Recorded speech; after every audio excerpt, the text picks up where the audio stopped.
Hello అండి, నేత్ర ఛానల్కు స్వాగతం. తెలంగాణ పెన్షన్దారులకు ఒక గుడ్ న్యూస్ చెప్పడానికి మీ ముందుకు రావడం అంటూ జరిగింది. ముఖ్యమైన సమాచారము అందుతుంది రాష్ట్ర గవర్నమెంట్ నుండి, కాంగ్రెస్ ప్రభుత్వం నుండి ఒక ముఖ్యమైన సమాచారము మనకు అందింది. అయితే ఈ అసెంబ్లీ ఎన్నికలలో భాగంగా ఇచ్చిన 6 గ్యారంటీలలో అతి ముఖ్యమైనవి, అతి విలువైనవి ఒకటి పెన్షను, రెండోది రైతు భరోసా. ఇప్పటి వరకు గెలిచి 11 నెలలు అయిపోతున్న వాటి మీద ఊసెత్తని కాంగ్రెస్ ప్రభుత్వము. అయితే స్థానిక ఎన్నికల నేపథ్యంలో వీటిని రెండు వింటున్నారు కదా, వినండి, లాస్ట్ దాకా చూడండి. ఇప్పుడు సర్వే చేస్తున్న ఈ కులగణన సర్వే చేస్తున్న సమయంలో ఎదురవుతున్న ప్రజల నుండి వస్తున్న వ్యతిరేకత గవర్నమెంట్కు తాకిందనే చెప్పుకోవచ్చును. ఎందుకంటే ప్రతి ఊరిలో, ప్రతి గ్రామంలో కాంగ్రెస్కు వ్యతిరేకంగానే జరుగుతుంది. ప్రతి ఒక్కరు వ్యతిరేకిస్తున్నారు కాంగ్రెస్ గవర్నమెంట్ను. అసలే ఒప్పుకోవట్లేదు, ఎందుకంటే సరైన పద్ధతి లేదు, పాలన లేదని ప్రతి ఒక్కరు విమర్శిస్తున్నారు. మేధావులు కూడా చాలామంది మనం చూస్తూనే ఉన్నాము.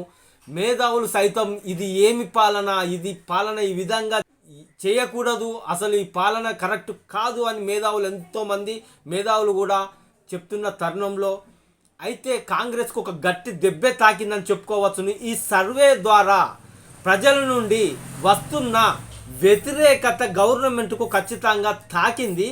అయితే ఇప్పుడు స్థానిక ఎన్నికలు ఉన్న నేపథ్యంలో మనము ముందుకు వెళితే, ఎన్నికల్లో ముందుకు వెళ్ళాలనుకుంటే ఖచ్చితంగా ఈ ఆసరా పెన్షను అలాగే రైతు భరోసా అమలు చేస్తేనే మనకు ఎన్నికలలో మనుగడ అనేది ఉంటుందనేది కాంగ్రెస్కు అర్థమైంది. కాంగ్రెస్ గెలవాలన్నా, కాంగ్రెస్ నిలదొక్కుకోవాలన్నా ఈ 2 పథకాలను ఖచ్చితంగా అమలు చేస్తేనే మనకు మనుగడ ఉంటుందని కాంగ్రెస్ అర్థం చేసుకున్నట్టుగా మనకు తెలుస్తుంది.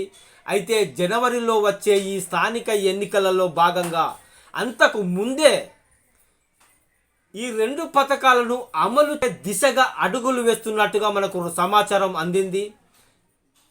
చాలా ఇంపార్టెంట్ అయిన విషయం అన్నట్టు చెప్పుకోవచ్చు మనము. ఎందుకంటే ఇప్పటికే చాలా టైం దాటిపోయింది. కొత్త పెన్షన్ల గురించి కూడా ఇప్పటి వరకు ఎటువంటి ఊసు కూడా ఎత్తలేదు గవర్నమెంటు. ఇప్పుడు కొత్త పెన్షన్లు కూడా ఖచ్చితంగా ఇవ్వాల్సి వస్తుంది, అంతే కదా. ఒక ఉన్న పెన్షన్లనే పెంపు చేయడంతో అయిపోదు. ఇక్కడ ఈ ఇస్తున్న పెన్షన్లను పెంపు చేసి ఇవ్వాల్సి వస్తుంది.